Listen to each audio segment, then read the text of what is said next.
brief verse from Al-Qur'an that I recited before you. It's in the beginning of Al-Baqarah, and it talks about this book Al-Qur'an, and it says that this is a book that has no doubt in it. It is a guidance for those who are God conscious, who are aware of the presence of God around them all the time. And the first condition that is mentioned is that they have to believe in Ghaib, in things that are not visible, things that cannot be seen, that they believe in that.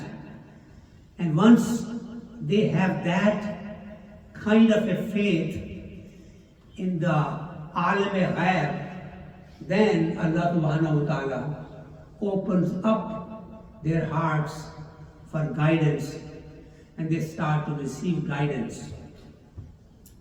To keep it simple, we are told that Allah subhanahu wa ta'ala created a universe, the stars, the galaxies, then He created this earth, then there was life on this earth that started, and prior to that He had created jinns and angels.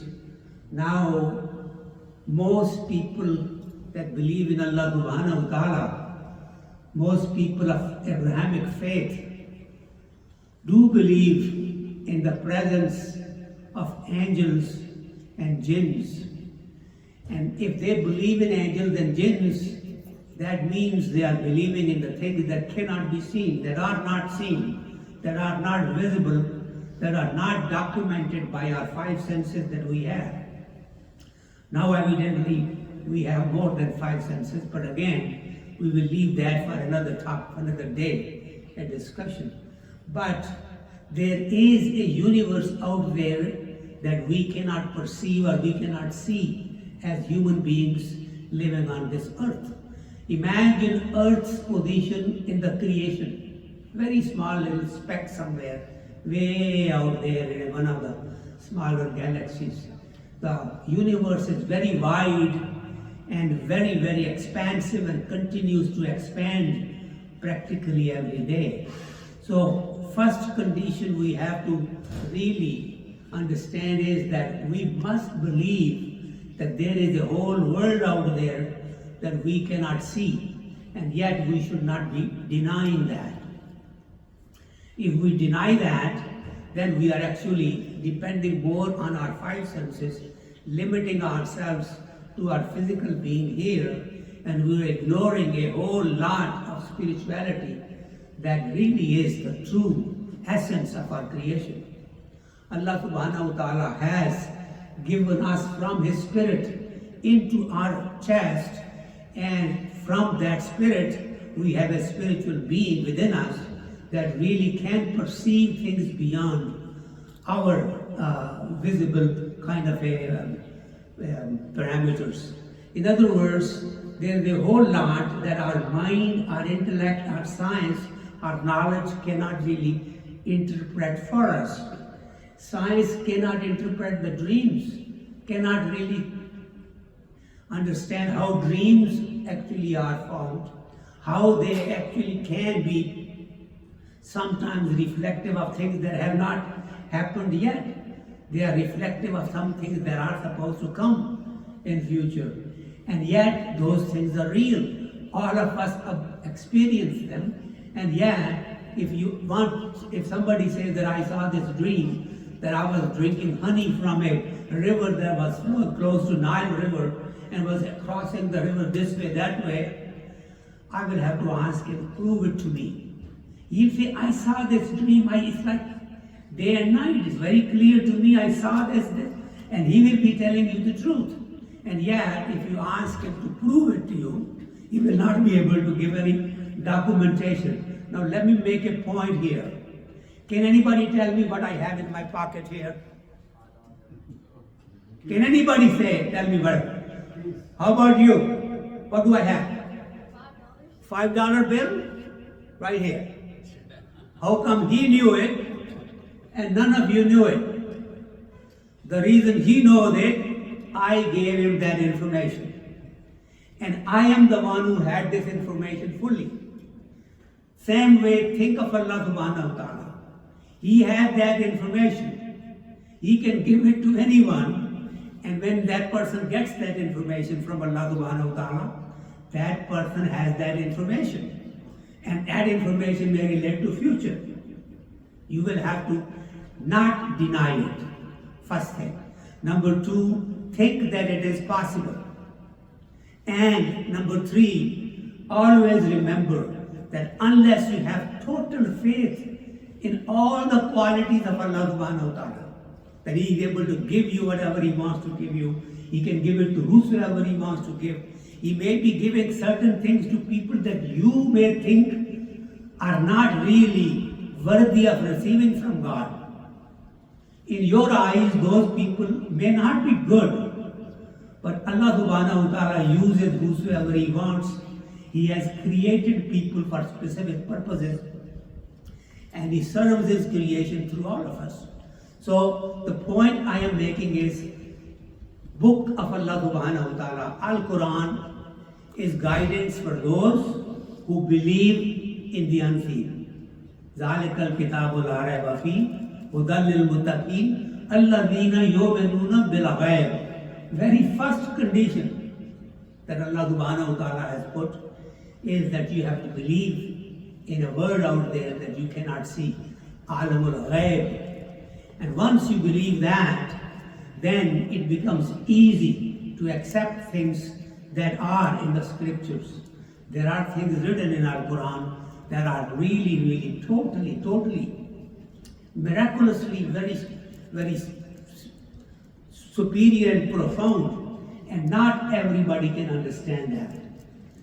I have listened to one scholar of, let's say, I would say religion plus literature also, who when he started to talk about Alif, the very first letter of the alphabet in Arabic, he was able to spend hours in giving examples of what Alif can stand for, what it can mean, how this was this and that and that.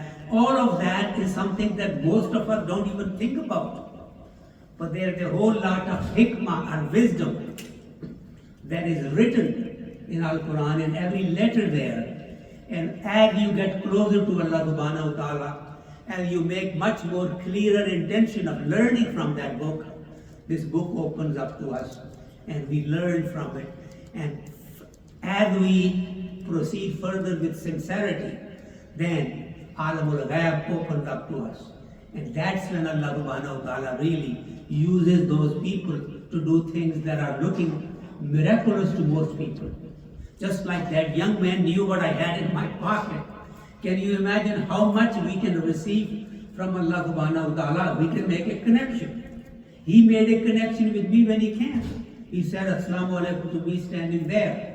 I went up to him and I shook my hand. He shook his hand. He told me his name is what was the name? Something to do with Rifat. Rafe, the one who elevates people. So he gave me his name, which I almost forgot. But anyway, I knew the base of that name is from Rifat. And Rafe is the one that makes you move up. And once he more or less paid attention to me and I established a link with him, then obviously things started to happen. Now he knew something that many of you or all of you did not know. So this is how Allah subhanahu wa ta'ala can also elevate anybody's status in a particular subject, a particular topic, a particular event where Allah subhanahu wa ta'ala needs to help. I am using this in reverse now. Suppose you need help from Allah subhanahu wa ta'ala. Somebody tells you something, the news doesn't look very good. You go to Allah subhanahu wa ta'ala and you say, oh Allah subhanahu wa ta'ala, I need your help. I'm making dua for this particular event that is supposed to happen to my relative. Oh Allah subhanahu wa ta'ala, make it go away, protect that person from this calamity. And Allah subhanahu wa ta'ala might give that impression, give that indication to you that your dua is accepted and that person will be okay. Now there are many examples like that that you will read in literature of religion, and most people like me are scientifically minded people, they will say that was just a coincidence and they go by. But those with strong faith would accept that to be the truth, and they will then be much more closer to Allah subhanahu wa ta'ala.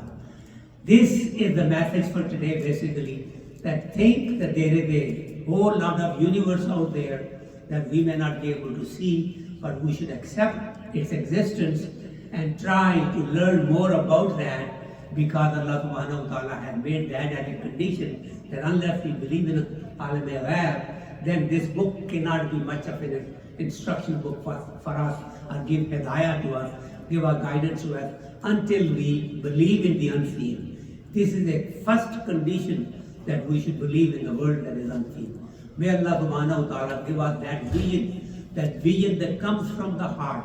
Open the eyes of our heart and then make us see those things that are there for our guidance. May Allah subhanahu wa ta'ala also give us the ability to pass His message on to people that we live by, that we live around, the community that we serve, and the associations, the organizations where we belong, so that we can discharge our responsibility as custodians of the message of Allah subhanahu wa ta'ala.